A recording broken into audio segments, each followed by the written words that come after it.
धन्य है वो बिहार की जनता और धन्य है वो बिहार की नेता। आज हम दो नेताओं के बारे में बात करेंगे, एक हारे हुए नेता और एक जीते हुए नेता। आज वैसे नेताओं के बारे में आज हम चर्चा करेंगे। आप लोग भली भांति दोनों नेताओं से परिचित हैं। एक हैं शिक्षा के क्षेत्र में ज्योत जगाने वाले महान शिक्षाविद, लोग आदर से महागुरु के नाम से भी जाने जाते हैं, और दूसरा है एक बाहुबली की पत्नी, 32 करोड़ की महारानी नेत्री के बारे में आज हम बात करेंगे। एक तरफ गणित की किताबें पढ़ करके बिहार के लोग धन्य हो गए, और वहीं दूसरी तरफ सदन में शपथ पत्र सुन करके बिहार की जनता धन्य हो गए। अब आप लोग समझ ही गए होंगे कि हम किसके बारे में बात कर रहे हैं। जी हाँ, आपने सही सुना। सबसे पहले तो हम चलते हैं वो महान शिक्षक, वो कौन है जिसे आदर से महागुरु के नाम से जाने जाते हैं, वो कौन है। आप लोगों से एक मेरा छोटा सा विनती है कि अगर YouTube पर अगर देख रहे हैं और अभी तक मेरा चैनल को सब्सक्राइब नहीं किए हैं तो कृपया करके चैनल को सब्सक्राइब कर दीजिए, और अगर फेसबुक पेज पर देख रहे हैं तो पेज को फॉलो कर दीजिए। तो चलिए फटाफट आप लोग ये काम कर लीजिए। आगे बढ़ने से पहले आप लोग मेरा वीडियो में बने रहें। सबसे पहले हम शुरू करते हैं वो बिहार की राजधानी पटना के कुम्हरार विधानसभा, जहां से एक महान शिक्षक कई दशकों से किताबें लिख रहे हैं, कई दशकों से शिक्षा के क्षेत्र में ज्योत जगा रहे हैं। कई यूनिवर्सिटी के वो वाइस चांसलर भी रह चुके हैं। उन्होंने समाज की सेवा और राजनीतिक के क्षेत्र में अलख जगाने के लिए चुनावी रणभूमि में आए।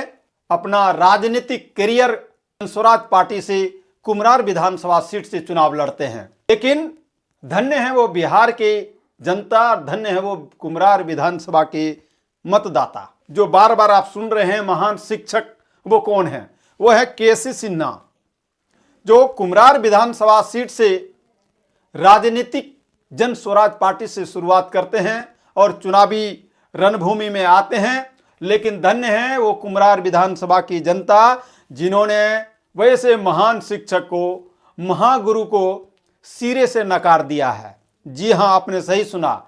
कुम्हरार विधानसभा सीट से केसी सिन्हा हार ही नहीं गए, बल्कि वहां के लोगों ने वैसे महान शिक्षकों को जमानत भी जब्त करा दी है। मालूम होगा कि कुम्हरार विधानसभा सीट में भारतीय जनता पार्टी के उम्मीदवार संजय कुमार बड़ी मार्जिन के साथ जीत हासिल किए हैं। उन्होंने 1,04,85 वोट लाए। वहीं उनके निकटतम प्रतिद्वंदी इंद्रदीप चंद्रवंशी को मिले 52,961 वोट मिले। यानी इस प्रकार से बड़ी मार्जिन कहा जाए, बड़ी मार्जिन के साथ संजय कुमार भारतीय जनता पार्टी के उम्मीदवार विजयी रहे। वहीं केसी सिन्हा जो महान शिक्षक जो हैं, बिहार के इकलौते ऐसे शिक्षक हैं, शायद मुझे लगता है कि जितने स्टूडेंट को उन्होंने पढ़ाया है उससे भी कम वोट मिले हैं। जी हाँ, मात्र 15,017 वोट मिले हैं। इस चुनाव में वो हार तो गए हैं, लेकिन जमानत जब्त हो गए। उन्हें कुल मत मिला 15,017 वोट मिले हैं। इससे साफ प्रतीत होता है इस चुनाव में ये देखा गया कि यहां एनडीए की लहर है, और इस चुनाव में बड़ी मार्जिन के साथ कुम्हरार विधानसभा सीट से संजय कुमार भारतीय जनता पार्टी के उम्मीदवार जीतते हैं, और वहां इंडियन कांग्रेस पार्टी के जो इंद्रदीप चंद्रवंशी हैं वो हार का सामना करना पड़ता है। ऐसा बताया जाता है कि कुम्हरार विधानसभा सीट से भारतीय जनता पार्टी का मजबूत पेट रहा है, इसलिए इस बार एनडीए की लहर में फिर एक बार भारतीय जनता पार्टी के उम्मीदवार वहां विजयी रहे। अब चलिए आपको हम दूसरी तरफ ले चलते हैं, नवादा से। परिणाम लगभग 14 नवंबर को हुआ और आज लगभग 6 दिसंबर हो गया। इसके पहले लोग बहुत कम ही लोग जानते होंगे और इस सीट का चर्चा होता होगा। क्यों? कि विभा देवी जो राज वल्लभ यादव की पत्नी है, उन्होंने अपने हलफनामा में 32 करोड़ संपत्ति को जिक्र किया है। पढ़ी लिखी तो नहीं है, वो अपने हलफनामा में साक्षर बताई है। इसके पहले भी वो विधायक नवादा से रह चुकी है। उसके पति राज वल्लभ यादव भी विधायक रह चुके हैं, आरजेडी के मजबूत नेता माने जाते थे। अभी फिलहाल वो जेल में बंद है। जेल में बंद रहने से उसकी पत्नी जनता दल यूनाइटेड यानी जदयू ज्वाइनिंग की है, और जदयू ने उन्हें टिकट दिया और विभा देवी बड़ी मार्जिन के साथ 27,000 प्लस वोटों से वो अपने निकटतम प्रतिद्वंदी आरजेडी को कौशल यादव को हराया है। जी हाँ, उसका पॉलिटिकल पकड़ नवादा में मजबूत माना जाता है, उसका राजनीतिक जनाधार काफी मजबूत माना जाता है। अपने क्षेत्र में विकास कार्य करना, आर्थिक लोगों की मदद करना, जातिगत का भी प्रभाव रहा है और एनडीए का भी लहर माना जाता है और उस सीट पर कई बार मजबूत पकड़ बना चुके हैं दोनों हस्बैंड वाइफ मिलकर के। विभा देवी का चर्चा पूरे देश में अचानक होने लगा और ये सवाल होने लगा कि आखिर लोग पढ़े लिखे लोग क्यों नहीं चुनते हैं। क्या ऐसे विभा देवी जो सदन में हिंदी में लिखा हुआ अपना शपथ पत्र नहीं पढ़ पाई, जिसकी चर्चा पूरे देश में जोर से होने लगा और बिहार पर भी सवाल उठने लगा कि आखिर बिहार में ऐसे ऐसे विद्वान शिक्षक, ऐसे ऐसे महान लोग, पढ़े लिखे विद्वान लोग हार जाते हैं और ऐसे ऐसी विधायिका, अक्षर विधायक चुनाव जीत जाते हैं। आखिर रीजन क्या है? कहीं न कहीं पूरे बिहार पर यह सवाल उठा है। सदन में जब शपथ पत्र नहीं पढ़ पाई तो पूरे बिहार में नहीं पूरे देश में चर्चा होने लगा।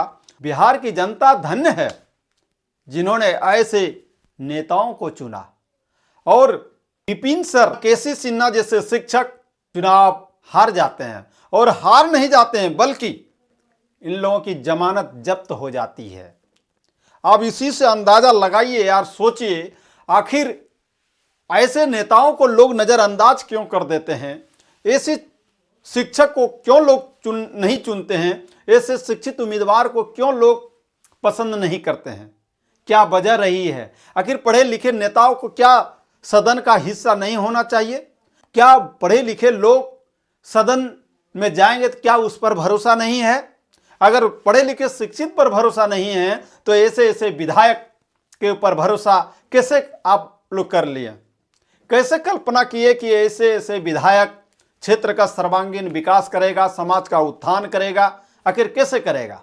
पढ़े लिखे विद्वान तो हार जा रहे हैं, लेकिन साक्षर व्यक्ति जिन्होंने अपना शपथ पत्र नहीं पढ़ पाई, ऐसे कई नेता है। मैं सिर्फ विभा देवी की बात नहीं कर रहा हूं, लेकिन फिलहाल पूरे देश में विभा देवी की चर्चा हो रही है। बिहार के शिक्षा पर भी सवाल उठने लगे हैं, बिहार के नेता पर भी सवाल उठने लगे हैं, बिहार के राजनीतिक पर भी सवाल उठने लगे हैं। आखिर ऐसे ऐसे नेताओं को वहां के लोग क्यों चुनते हैं? आखिर वजह क्या है? क्या राज वल्लभ यादव की पत्नी है इसीलिए? क्या वो जादव है इसीलिए?